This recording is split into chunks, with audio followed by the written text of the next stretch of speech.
Bonjour à tous, nous allons regarder aujourd'hui quels sont les dommages qu'on peut faire en moyenne à des véhicules Space Marine lorsqu'on a une unité de 5 Fire Dragon ou Dragon flamboyant en français, et un Autarque. Là, on va regarder effectivement le sujet d'un point de vue statistique et on va considérer tous les détachements sans utilisation de stratagèmes particuliers. Ça pourra faire l'objet d'une seconde vidéo. Donc en tout cas, n'hésitez pas à me dire directement en commentaire, après avoir regardé cette vidéo tout de suite. Mais si vous souhaitez voir ces statistiques aussi, mais avec des détachements particuliers, avec l'utilisation de stratagèmes particuliers. Laissez-moi ce genre de commentaires, sinon moi je continuerai à faire mes vidéos comme il me plaît, quoi. Donc on va regarder tout de suite ces éléments-là. Donc là, on a ces éléments, ce qu'on peut regarder en moyenne, quand on appelle les stats qu'on peut faire sur Warhammer. Donc je rappelle ici, on regarde juste 5 Fire Dragon plus un Autarque contre un Impulsor qui a une 5+, invulnérable. Les unités Eldar ont tous des fusils à fusion de dragons, y compris l'Autarque. Et l'Exarque, lui, il a sa petite spéciale fusil à fusion de dragon d'Exarque qui a en portée de fusion un dégât 6 au lieu d'un dégât 3 pour les autres.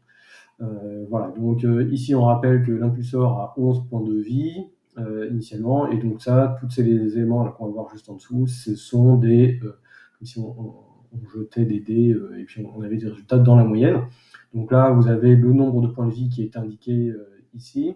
Ce qu'il faut lire, donc 9,1 points de vie, vous allez me dire ça n'existe pas, oui, mais ça veut dire que en moyenne on est entre 9 et 10 points de vie. Le 9,1 nous donne l'indication qu'on est plus proche de 9 que de 10. Donc c'est pour ça que je laisse les virgules. Et donc là, ce qu'on peut regarder, c'est on est dans la colonne Fire Dragon plus Autarque hors portée de fusion, et l'Exarque Dragon qui lui aussi hors portée de fusion. Et on est dans le cas où il n'y a pas de stratagème particulier, il n'y a pas de bonus Eldar qui est donné, et il n'y a pas de bonus non plus défensif déclenché par déclenché par le joueur spécial. Donc là, c'est hors portée de fusion, donc il faut additionner quelque part les deux chiffres ici pour avoir le total et savoir si on dépasse le 11 points de vie ou pas. Là, c'est pas le cas, donc c'est pour ça qu'ils sont laissés en noir. Quand c'est en vert, ça veut dire qu'on dépasse, bien évidemment, dans l'addition des deux, les 11 points de vie. Ici, il n'y a pas besoin d'additionner, en fait, les 4 Fire Dragon plus Autarque suffisent à faire les 11 PV requis en moyenne, encore une fois. Et donc là, c'est sans l'utilisation aussi d'un token token aspect, donc le Shrine token. On n'a pas utilisé ici, en tout cas, je n'ai pas fait les statistiques avec.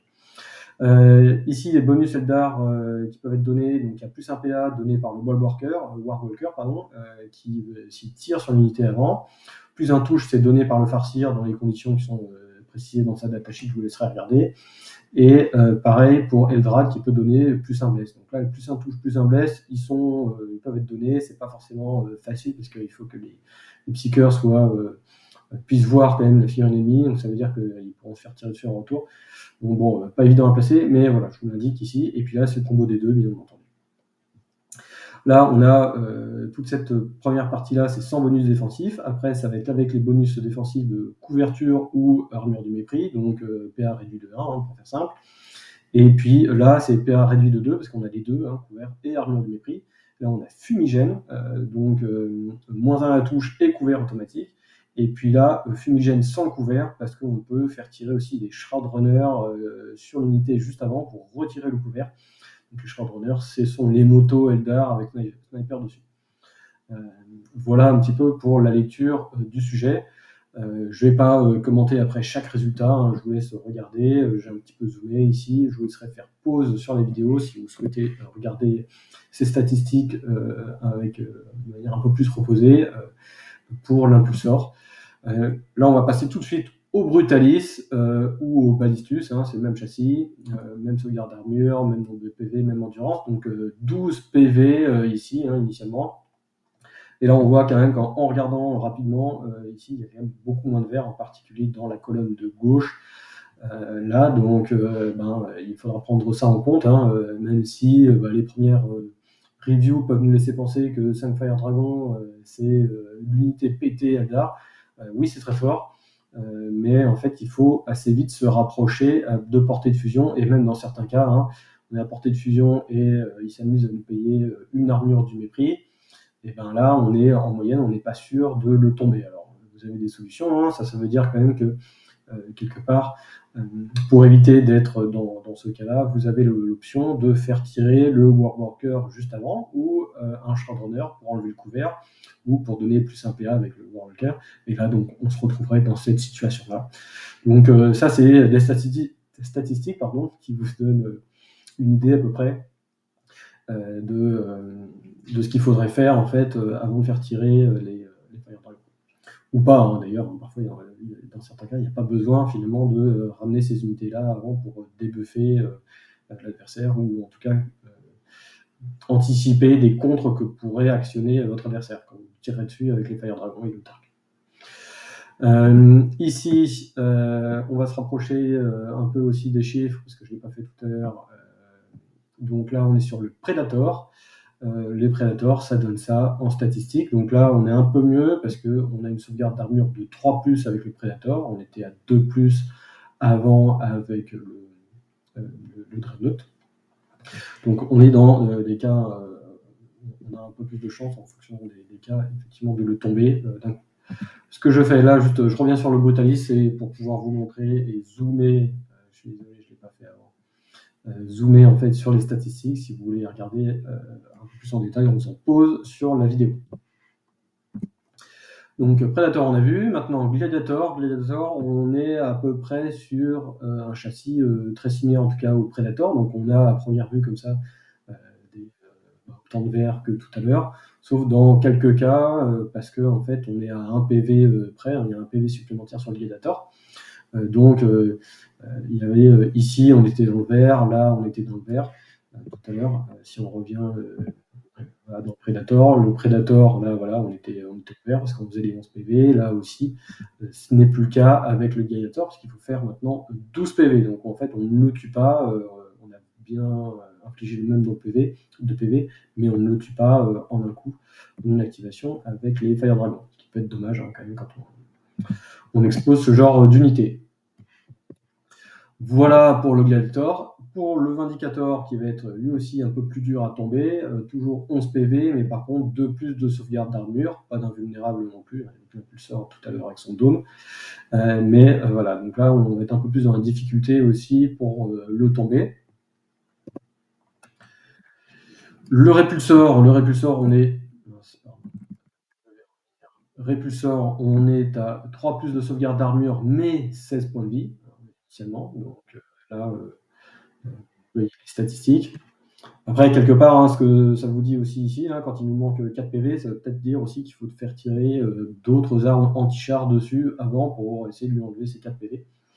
Voilà, c'est une façon aussi de lire ces statistiques, qu'il faut activer d'autres unités avant pour essayer de lui retirer ces PV qui nous manqueraient avec l'activation des Fire Dragons. Potentiellement avec un Boardwalker qui a 2 Bright Lance. Bon, maintenant, ça touche un peu moins... Ça touche toujours aussi bien, on est toujours à du 3+, ça sera du 3+ pour blesser normalement. Quoique peut-être du 4+, mais en tout cas on n'a plus ces rerolls là qu'on avait avant, donc c'est un peu moins sûr en tout cas qu'on puisse faire des PV avec un Warlock Cannon. Voilà pour le Répulsor. Et le Land Raider, on est à 16 PV aussi, mais 2+ de sauvegarde d'armure, donc là ça se complique encore un peu plus par rapport au Répulsor d'avant. Donc là, c'est pareil, je vous laisserai faire pause sur la vidéo si vous voulez regarder les statistiques. Là, avant de vous laisser ma petite conclusion, c'est que quelque part, quand on regarde à chaque fois ces cas-là, ce qu'on a envie de faire quand on est un Fire Dragon, c'est comme c'est assez fragile. On est 5 petites figurines à 1 PV, 3+ de sauvegarde d'armure, et bon, ça tombe assez vite, avec un autarque. Là, on a envie quelque part, pourquoi j'ai mis l'autarque, c'est parce que dans 2 détachements, on a des stratagèmes qui nous permettent de rembarquer dans un véhicule si on a 6. Il ne faut pas trop s'éloigner quand même du véhicule. Essayer de faire en sorte que aussi le véhicule ne puisse pas être tiré dessus. Donc ça veut dire qu'il ne faut pas trop l'amener non plus pour que l'adversaire puisse venir exploser votre véhicule juste après. Et l'autarque, lui, permet de réduire de 1 le coût du PC, le coût du stratagème. Donc là, quelque part, pour l'instant, on le fait gratuitement avec cet autarque-là. C'est pour ça que j'ai voulu faire ces statistiques ici.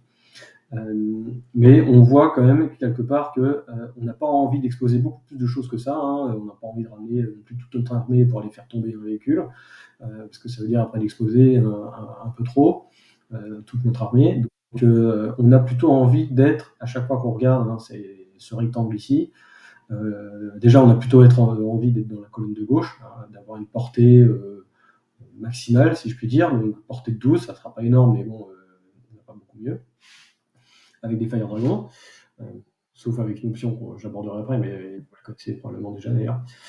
Mais voilà, on a plutôt envie d'être dans cette colonne-là, et dans chacun des rectangles ici, on a plutôt envie d'être en haut à chaque fois, pour pas avoir à booster encore un peu plus votre unité. Parfois, en plus, ça apporte pas suffisamment de boost, hein, si il n'y a que ça. Donc on a plutôt envie d'être ici, plutôt que de devoir envoyer un Farseer, est-ce qu'on a envie de le payer d'ailleurs dans votre liste, ou un Eldrad, ou un combo des deux. Donc voilà, on a plutôt envie d'être là à chaque fois qu'on regardera un de ces rectangles ici. Donc là, on voit que quand on fait un peu tous les véhicules, en regardant juste la colonne de gauche et la ligne d'en haut là, à chaque fois, on voit qu'on n'est quand même pas souvent dans le vert, en fait, sauf ici, là, voilà.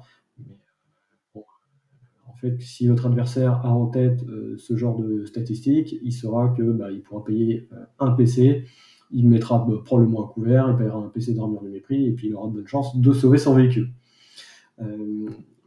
Donc voilà, là ça va être Predator, c'est pareil en fait. Le Balistus Brutalis, c'est dur. Et pareil pour l'impulseur. Donc quelque part, ça veut dire que il faudra potentiellement aller regarder du côté des autres, des détachements qui confèrent des stratagèmes pour un peu booster le tir de ces Fire Dragons. Donc ça, c'est un truc à regarder. Ce qu'on peut regarder aussi, c'est quand on a des statistiques ici qui sont proches des points de vie en fait, qu'il faudrait faire, peut-être il faudra juste utiliser un Shrine Token, voilà, pour en fait solutionner le problème. On peut compter là-dessus, voilà, c'est une autre option. Et puis l'autre option, c'est finalement d'essayer le plus possible d'être dans cette colonne de droite. Là, on a vu qu'il y avait, voilà, tout est au vert. Ici, il y a quand même beaucoup de cas où on est au vert. Là, pareil. Ici, là, voilà, pareil. Il y a peut-être juste le Land Raider, voilà, où ça va être un peu plus compliqué. Et donc, on a plutôt envie d'être dans cette colonne de droite. Donc, pour ça, c'est être à portée de fusion. Ça veut dire être à 6. Ou alors être intégré à la place de l'autarque un Fogan, qui lui améliore en fait la portée des Fire Dragons, et donc aussi la portée de fusion. Et donc, ça nous permettrait d'avoir un peu plus de chances de trouver dans cette colonne de droite. D'autant plus que ces statistiques-là seront améliorées par rapport à ce que vous voyez là. Il n'y a pas juste la portée qui va changer. Fuegan, lui aussi, quand il est à portée de fusion, il rajoute 6 de dégâts et pas 3 comme le fait l'autarque. Donc ça améliorera effectivement les stats ici. Donc voilà, plusieurs options. Utilisation du Shrine Token quand on est un peu limite, qu'on a fait un jet à peu près dans la moyenne, mais en fait que quand on regarde les statistiques dans la moyenne, on n'arrive pas à le tomber, ça veut dire qu'il faudra peut-être utiliser un Shrine Token. Ou alors regarder, et ça il faudra faire les stats, des stratagèmes en fait, qui permettraient d'améliorer le dommage de cette unité-là, ou intégrer Fuegan, même s'il a 120 points. Après, le sujet, c'est que vous n'aurez pas votre réduction de 1 pour l'utilisation d'un stratagème pour pouvoir rembarquer potentiellement dans un transport et améliorer la survivabilité de l'unité. Donc ça sera un trade qu'il faudra regarder. Voilà, écoutez, j'en ai fini pour cette vidéo. J'espère que ça vous a intéressé. Si c'est le cas, laissez-moi un pouce bleu, un petit commentaire, abonnez-vous. Le petit commentaire, c'est pour moi me demander quelles statistiques vous voulez voir. Moi, là, je suis surtout porté sur les Eldar parce que le codex vient de sortir. J'ai beaucoup d'unités Eldar et puis donc je regarde ça avec attention parce qu'il y a quand même beaucoup de combos possibles. Mais voilà, n'hésitez pas à me laisser un commentaire pour me demander